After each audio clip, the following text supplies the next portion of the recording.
What is up, everybody? Welcome to another round of MTGA Tasting Notes. Today, we're getting into our 2021 Napa Valley Merlot, something that I have been waiting for 3 years to finally get out into the world after 2 years of barrel aging and another year in bottle. It is finally ready to make it out your way. 2021, just as like a vintage recap, it's been a little while since we talked about 2021. Quite frankly, it is my vintage of the decade so far. I know there's a lot of hype around 2023.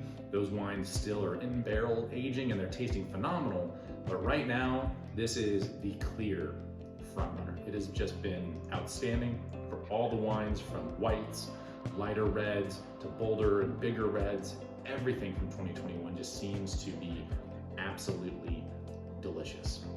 So without further ado, let's get into this bad boy and why that is. First and foremost, I mean, the growing season was a line it up, knock it down kind of year. After a 2020 fire season and before a wicked heat spike in 2022, 2021 really was kind of just this bastion of awesomeness out in the vineyards.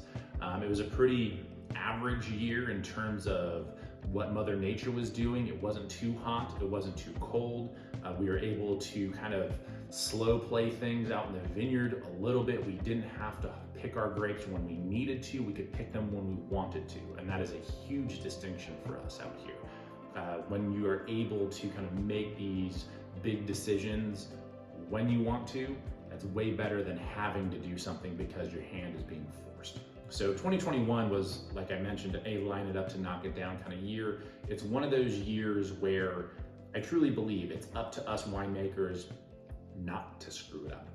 Now, as usual, this Napa Valley Merlot is 100% Merlot, really to kind of isolate that variety and really just show everybody how great it can be on its own. It's something that, historically we maybe use 20 to 30% new oak, sometimes less, on this wine, really just to let that grape do the talking. Because even these barrels that are once used, twice used, and neutral, they still are great containers for us. They still help highlight certain complexities in the wine without being too heavy-handed like some new French oak barrels can be. Right on the nose, you do get some of those really nice kind of spices. It's certainly like a rich, blackberry kind of characteristic, dark cherry. And you get a little bit of that, cinnamon and clove kind of thing going on. As the HBIC likes to say, it's kind of those holiday, baking spices that we typically find in our Merlot from our barrel aging program.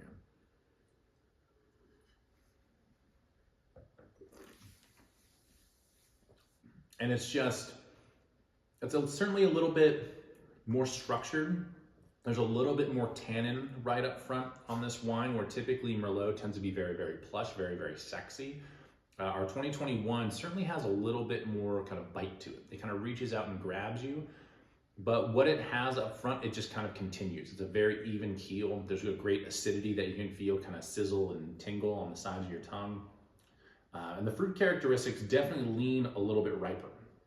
This was a year that going out into the vineyards, it just took time for the flavors to really get to where we wanted them to be. Because of that time, we definitely lean a little bit more towards these darker fruit characteristics rather than kind of the fresher red fruit characteristics.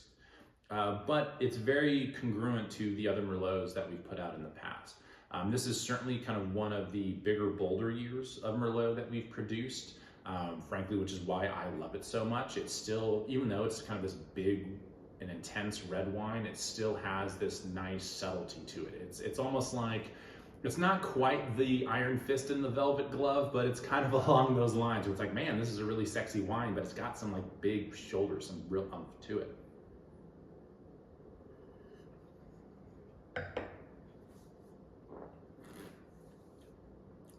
And it's easy drinking, as Merlot should be. Merlot is one of those things where it shouldn't smack you upside the head too hard. There's actually this really great brown sugar kind of characteristic that's going on in there, which I really, really like.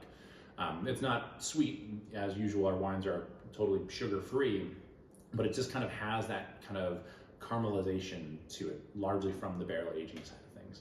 It's in a beautiful spot. This is why we wait 2 full years to bottle this wine, and then we wait another full year to finally release it, because our Merlots just need that amount of time to finally settle in and just be absolutely yummy. This is something I'm very happy to be releasing this fall in 2024. It really continues what has been the most popular wine we make, and that is our Merlot program. It is what does the heavy lifting for us. It's something that certainly stands out of the crowd. I'm very excited to be sharing it all with you. Be sure to check out this new release. It'll be available on our website here soon. Be sure to check out some of our other tasting notes for some of our other current releases, and you can always subscribe to our YouTube channel where you're consuming this video now for more cellar updates, tasting notes, our wind up podcast. All the good stuff can be found there. So have a great rest of your day. I hope you get to enjoy this new release sometime soon. Cheers.